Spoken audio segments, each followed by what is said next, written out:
భాగ్యనగర్ లో Mangalya shopping mall వారి ప్రారంభోత్సవాల జాతర సెప్టెంబర్ 27న సంయుక్త మీనంచే Narsingi main road HP petrol bunk పక్కన. దేశవ్యాప్తంగా ఈ తిరుమల దేవస్థానం సంబంధించినటువంటి లడ్డు వివాదం అయితే కొనసాగుతుంది. ప్రధానంగా ఆంధ్రప్రదేశ్లో గత ప్రభుత్వం నిర్లక్ష్యం వల్ల ఈ వివాదం అయితే కొనసాగిందని ఇప్పుడున్నటువంటి అధికార పార్టీ నాయకులు అయితే చెప్తున్నారు. ప్రస్తుతం దీనిపై మాట్లాడేందుకు రాజమండ్రి మాజీ ఎంపీ మార్గాన్ భారతి గారు మాట్లాడదాం. సార్ చెప్పండి, లడ్డు వివాదం ఏ విధంగా చూడాలి చెప్పండి సార్.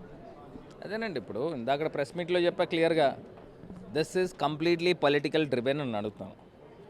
ఇప్పుడు చంద్రబాబు నాయుడు గారు 2 నెలలు కాల వ్యవధి టైం తీసుకుని రిపోర్ట్స్ చేతిలో పెట్టుకున్న తర్వాత 2 నెలల తర్వాత చెప్తా ఉన్నాడు. సెప్టెంబర్ 19 లెజిస్లేటివ్ మీటింగ్లో ఆయన చెప్తా ఉన్నాడు, ఇందులో యానిమల్ ఫ్యాట్ కలిసింది, బీఫ్ టాలో అని, లార్డ్ అని, ఫిష్ ఆయిల్ కలిసింది అని చెప్పి ఆయన చెప్తా ఉన్నాడు. మరి జూలై 19వ తారీఖున వీళ్ళకి రిపోర్ట్స్ వచ్చినప్పుడు, 12వ తారీఖున రిపోర్ట్స్ వచ్చినప్పుడు సెప్టెంబర్ 19 దాకా ఎందుకు ఆగాడని అడుగుతున్నా. ఇది కాకుండా NDDB ఇచ్చిన రిపోర్ట్ని సెకండ్ ఒపీనియన్ తీసుకోవాలి కదా, నేషనల్ ఫుడ్ ల్యాబొరేటరీస్కి పంపించాలి కదా. గజియాబాద్లో ఉంది, అన్నిటికన్నా సర్వశ్రేష్టమైనది, అక్కడ పంపించాలి కదా సెకండ్ రిపోర్ట్కి. ఎందుకు పంపించలేదండి? అసలు ఈయన డైరెక్ట్గా డెలిబరేట్గా ఎట్లా చెప్తాడండి? ఇదే సామలరావు గారు TTD ఈవో ఆయన ఇచ్చిన ఫస్ట్ స్టేట్మెంట్ ఏంటంటే, అడల్ట్రేషన్ జరిగింది పలానా so and so AR diaries దగ్గర నుంచి అడల్ట్రేషన్ జరిగింది, అది దాంట్లో వెజిటబుల్ ఆయిల్ కలిసింది అని చెప్పేసి ఆయన ఇచ్చిన స్టేట్మెంట్. 2 నెలలు పోయిన తర్వాత చంద్రబాబు నాయుడు గారు ఇందులో యానిమల్ ఫ్యాట్ కలిసింది అని ఆయన ఇచ్చాడు. దాని తర్వాత రెండో స్టేట్మెంట్ ఈయన ఇచ్చాడు. అంటే ఈయన దగ్గర ఎన్ని రిపోర్ట్లు ఉన్నాయి? NDDB దగ్గర నుంచి ఈయన దగ్గర ఒక రిపోర్ట్ కన్నా ఎక్కువ రిపోర్ట్స్ ఉన్నాయా? ఇప్పుడు ఫస్ట్ TTD కదా పబ్లిక్ డొమైన్లో పెట్టాలి ఈ అడల్ట్రేషన్ రిపోర్ట్ ఏదైతే జరిగిందని అని అంటున్నారో. తెలుగుదేశం ఆఫీస్లోకి ఎట్లా వచ్చింది? ఎవరు సప్లై చేశారు? ఇదే చంద్రబాబు నాయుడు గారు కొడుకు లోకేష్ గారు ఏం చెప్తా ఉన్నాడు? ఆయన నేషనల్ మీడియా క్వశ్చన్ అడిగారు. ఏమని క్వశ్చన్ చేశారు? Why you have taken 2 months of time to exhibit the report అని అడిగితే, ఇట్ టేక్స్ టైమ్ అని అంటున్నాడు. ఏంటి ఇట్ టేక్స్ టైం అంటే ఏంటి? And further is adding that, ఏమని చెప్తున్నాడు, TTD is an independent body, autonomous body, the role of chief minister is only to appoint EO అని అంటున్నాడు. మరి ఈఓని అపాయింట్ చేయడానికే వీళ్ళకి రైట్ ఉన్నప్పుడు ఎట్లాగా తెలుగుదేశం పార్టీ ఆఫీస్లోకి ఈ రిపోర్ట్ వచ్చింది పబ్లిక్ డొమైన్లో పెట్టుకోకుండా? ఈయన బై హ్యాండ్ చంద్రబాబు నాయుడు గారికి ఇచ్చారా, లేకపోతే ఈయన బై హ్యాండ్ తీసుకెళ్ళి తెలుగుదేశం పార్టీ ఆఫీస్కి ఇచ్చాడా? ఎట్లాగ ఇచ్చారు? లేకపోతే NDDB వాళ్ళు తెలుగుదేశం పార్టీ ఆఫీస్కి ఇచ్చారా? ఎట్లాగ వచ్చింది బయటికి? ఫస్ట్ వీళ్ళు కదా చెప్పాల్సింది. ఏం శాంటిటీ ఉంది అని అడుగుతున్నా. వీళ్ళ దగ్గర, నా దగ్గర ఉన్న ప్రశ్నలకి, కామన్ పీపుల్ ప్రశ్నలు అండి ఇవి, ఉన్న ప్రశ్నలకు వీళ్ళ దగ్గర సమాధానాలు ఉన్నాయని అడుగుతా ఉన్నా. ఏ రకమైన సమాధానాలు? అసలు ఇప్పుడు ఈయన చంద్రబాబు నాయుడు గారు కేవలం 6 కోట్ల ఆంధ్రులకు మటుకే రిప్రజెంటేటివ్. 150 కోట్ల మంది హిందువులకి ఈయన ఏం సమాధానం చెప్తాడు? అంటే హిందువుల మనోభావాలు కాపాడేందుకే మేము ఈ విధంగా ఇటువంటి బయటకు తీయడం జరిగింది అంటున్నారు. కానీ వైసీపీ రివర్స్ అటాక్ చేస్తుందని చెప్పేసి ఒకటి చెప్తున్నానండి. ఇప్పుడు అది అటానమస్ బాడీ అయినప్పుడు TTD ఈఓ గారు ఏదైతే అడల్టరేటెడ్ ఘీ వాడలేదు అని ఆయన స్టేట్మెంట్ ఇచ్చిన తర్వాత, అసలు వాడలేనప్పుడు అసలు ఈ క్వశ్చన్ ఎందుకు అరైజ్ అయింది? ఇప్పుడు ఆయన చెప్పాడు 4 ట్యాంకర్లు అడల్టరేటెడ్ అయింది అని చెప్పాడు. మరి ఆయన చెప్పినప్పుడు దాన్ని రిజెక్ట్ చేశాము అని చెప్పారు. చెప్పినప్పుడు ఇంక అసలు ఎక్కడ వచ్చింది ఈ క్వశ్చను?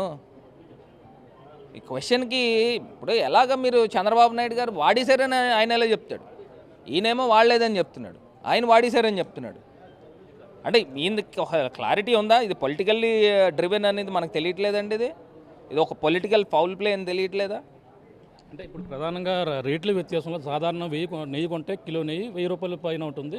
కానీ ఇంత తక్కువ ధరకు ఏ విధంగా కొంటున్నారు అనేది గత ప్రభుత్వం చేసిన నిర్లక్ష్యం అని చెప్తున్నారు. ఇప్పుడు నేను ఒకటి చెప్తున్నా, చంద్రబాబు నాయుడు గారు హయాంలో 2079 రూపాయలకి ఎంతకో నెయ్యి కొనేవారండి. సరే, ఒకటి ఏది ఏమైనప్పటికీ ఇప్పుడు ఇదే వీళ్ళకి సంబంధించిన హెరిటేజ్లో అమెజాన్లో నేను నిన్న చూస్తే 579 ఎంత ఉంది కనబడుతూ ఉంది కేజీ నెయ్యి. మరి 1000 రూపాయలు అని చెప్పిన ఇదే చంద్రబాబు నాయుడు గారు మరి 570కి ఎట్లా అమ్ముతున్నాడు అండి? రిటైల్ ఎలా అమ్ముతున్నాడు? అంటే ఈయన కూడా యానిమల్ ఫ్యాట్ కలుపుతున్నాడా అందులో? నాకు తెలియక ఒక కామన్ మ్యాన్గా నా ప్రశ్న. ఇప్పుడు ఆయన రిటైల్ అమ్ముతున్నాడు, అందులో లాజిస్టిక్స్ ఉంటాయి, అడ్వర్టైజ్మెంట్ ఉంటాయి, ఈ అమెజాన్కి ఇచ్చే కమిషన్ ఉంటుంది, ఇంకా రకరకాల ప్యాకింగ్ అని ఇవన్నీ ఉంటాయి. కొన్ని లక్షల లీటర్లు నెయ్యి కొంటా ఉన్నప్పుడు హోల్సేల్ ప్రైస్కి వస్తాయి. ఇప్పుడు ఇది కాకుండా 1000 రూపాయలు నెయ్యి ప్రసాదాలకి నైవేద్యాలకి వాడుతున్నారని చెప్తున్నారు. నైవేద్యాలకి నేను ఇందాక కూడా చెప్పాను. ఇప్పుడు దేశవాళీ కపిల గోవుల దగ్గర నుంచి నెయ్యి తీయచ్చండి. దాని కాస్ట్ 1000 రూపాయలు కాదు, 2000 ఉంటుంది. ఇప్పుడు దానికి సెపరేట్ డిఫరెంట్ మేత పెట్టచ్చు, కాస్ట్లీ మేత పెట్టచ్చు. ఆ మేత పెట్టిన దగ్గర నుంచి వచ్చిన పాలు, ఆ ఆవు దగ్గర నుంచి వచ్చిన పాలు, నెయ్యి కాస్ట్లీ ఉండొచ్చు. ఇప్పుడు ఒక్క అంశము నేను ఒకటి అడల్టరేటెడ్ గురించి చెప్తున్నానండి. ఇప్పుడు ఇవాళ ప్రపంచంలో ఉన్న ప్రాక్టీస్ ఏంటండి, మనకి తెలిసినా తెలియకపోయినా దానికి తీసుకొచ్చి కెమికల్ ఇంజెక్షన్స్ ఇస్తున్నారా లేదా, అక్కడే అడల్టరేటెడ్ అయిపోయినట్టే. ఇవాళ చంద్రబాబు నాయుడు గారు ఇంత దారుణమైన అభాండం వేయడం అనేది ఎంతవరకు శ్రేయస్కరం కాదు, అది హెల్దీ వాతావరణం కాదు. అంటే ప్రధానంగా చూసుకుని మన తూర్పుగోదావరి జిల్లాలో ఉన్నటువంటి అన్నవరం సత్యనారాయణ స్వామి గుడిలో కూడా ప్రధానంగా చూసుకుంటే ప్రసాదం కూడా ఎంతో ఫేమస్. అందులో నెయ్యి కూడా ప్రధానంగా చూసుకుంటే కిలో నెయ్యి 540 రూపాయలు కొంటున్నారు. అదే కిలో నెయ్యి అదే రైతు డైరీ సంబంధించిన వారు సింహాచలం వైజాగ్ సంబంధించిన వాళ్ళు కూడా 344కే సప్లై చేస్తున్నారు. దీంట్లో వ్యత్యాసాన్ని రేట్ల వ్యత్యాసాన్ని ఎలా చూడాలంట? ఇప్పుడు ఒకటి మా లక్ష్మణరావు గారే ఇక్కడ అన్నవరం దేవస్థానానికి ఇక్కడ నాతో పాటు ఉంటాడు. ఆయన ఒక బోర్డు మెంబర్. ఆయన గొడవ చేశాడు. వాళ్ళ బోర్డు వచ్చిన తర్వాత ఆయన పెట్టాడు నెయ్యి క్వాలిటీ నెయ్యి వాడాలి అని చెప్పేసి ఆయన గొడవ చేసి మార్చున్నారు. ఇప్పుడు దేనికి దానికి సెపరేట్ బాడీస్ అండి. అది ఒక బాడీస్, ఇండిపెండెంట్ బాడీస్, దానికి బోర్డ్స్ ఉన్నాయి. ఆ బోర్డ్స్లో నిర్ణయాలు తీసుకుంటున్నారు. కానీ ఏదేమైనప్పటికీ అడల్టరేటెడ్ అనేది ఎట్టి పరిస్థితుల్లో ఒప్పుకునే ప్రసక్తి లేదు. ఇప్పుడు తిరుమల తిరుపతి దేవస్థానానికి సంబంధించి ఖచ్చితంగా దానికి సంబంధించి 3 లేయర్స్ ఆఫ్ టెస్టింగ్లు ఉన్నాయి. ఆ 3 లేయర్స్ ఆఫ్ టెస్టింగ్లు ఉన్నప్పుడు ఖచ్చితంగా ఆ 3 లేయర్స్లో రిజెక్ట్ అయితే దాన్ని వెనక్కి పంపించేస్తారు. ఆ ట్యాంకర్ని ఏమి లోపలికి పంపించరు. మరి 3 లేయర్స్ టెస్టింగ్ జరిగిన తర్వాత కూడా ఆ ట్యాంకర్లు నెయ్యి వాడారు అని చెప్పేసి ఈ రకమైన అభియోగం చేయడం అనేది, వాళ్ళేం దాన్ని వాడారు అని చెప్పడం అనేది ఇంకా అసలు ఎంతకన్నా అట్టర్ ఫుల్లిష్ ఉండదు. అంటే పవన్ కళ్యాణ్ ప్రాయశ్చిత్త దీక్ష పెడుతున్నారు పరిస్థితి ఉంది. మొత్తం జిల్లా అంతా మొత్తం రాష్ట్ర వ్యాప్తం కూడా చేస్తున్న పరిస్థితి, దాన్ని ఎలా చూడాలి? నేను అంటున్నాను, ఒక కమ్యూనల్ హార్మోనీని పెంపొందించడానికి చేస్తున్నారా, లేకపోతే కమ్యూనల్ వైలెన్స్ని క్రియేట్ చేయడానికి చేస్తున్నారా, ఒక్కసారి ఆలోచన చేయాలి. ఇప్పుడు ప్రాయశ్చిత్తం అంటే ఏంటండి, ఎవరైనా తప్పు చేస్తే ప్రాయశ్చిత్తం చేస్తారు. మరి ఎందుకు చేస్తున్నారు? తప్పు చేస్తే చేసిన వాళ్ళు కదా ప్రాయశ్చిత్తం చేయాలా? ఇప్పుడు ఇదే చంద్రబాబు నాయుడు గారు సిట్ వేశారు. అది స్పెషల్ ఇన్వెస్టిగేషన్ టీం ఏం చేస్తారనండి, ఆల్రెడీ చంద్రబాబు నాయుడు గారు అభియోగం చేసేసాడు. ఇప్పుడు ఈ సిట్ ఎవరికి రిపోర్ట్ చేస్తారు? చంద్రబాబు నాయుడు గారు చేస్తారు. ఆల్రెడీ ఆయన తీసుకొచ్చి ఇంకో నువ్వు తప్పు చేసావని అభియోగం చేసిన తర్వాత ఆ రిపోర్ట్ ఆయనకు అనుకూలంగానే రాస్తారు కదా. ఎవరైనా ఇండిపెండెంట్ ఎంక్వైరీ చేపిస్తారు. సుప్రీంకోర్టు చీఫ్ జస్టిస్తోనో, రిటైర్డ్ జస్టిస్తోనో, లేకపోతే సిబిఐతోనో ఇట్లాగా ఎవరైనా కోరతారు.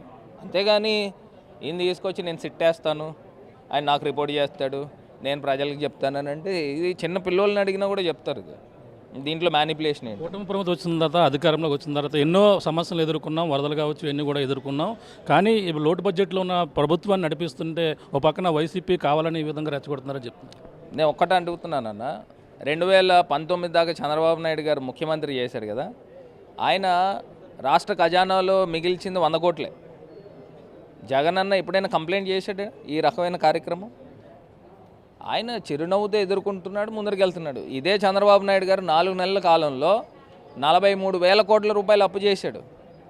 4 నెలల్లో 43,000 కోట్ల రూపాయలు. ఇప్పుడు విజయవాడ వెళ్ళండి, అక్కడ ఉన్న ప్రజలు సాటిస్ఫాక్షన్తో ఉన్నారో లేదో ఒకసారి మీరు కనుక్కోండి. మీరు గ్రౌండ్ రిపోర్ట్, మీరు జర్నలిస్టులు కదా, మీకే అర్థమైపోతుంది.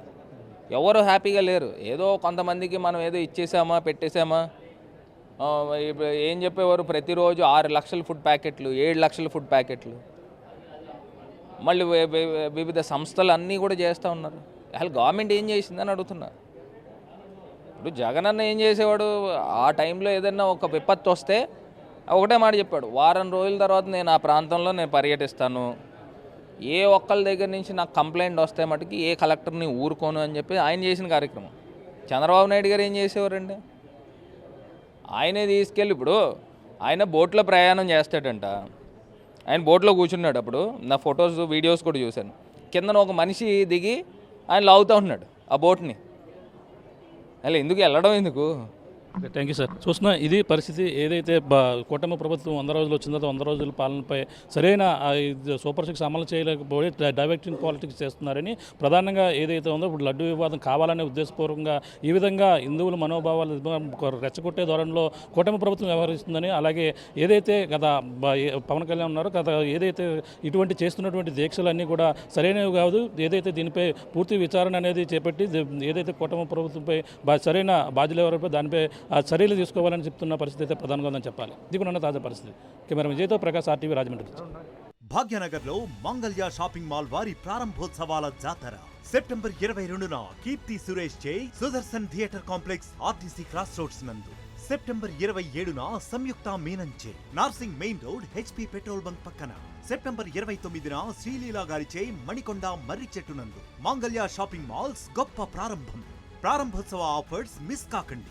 Mangalya shopping mall, Telangana, Andhra Pradesh.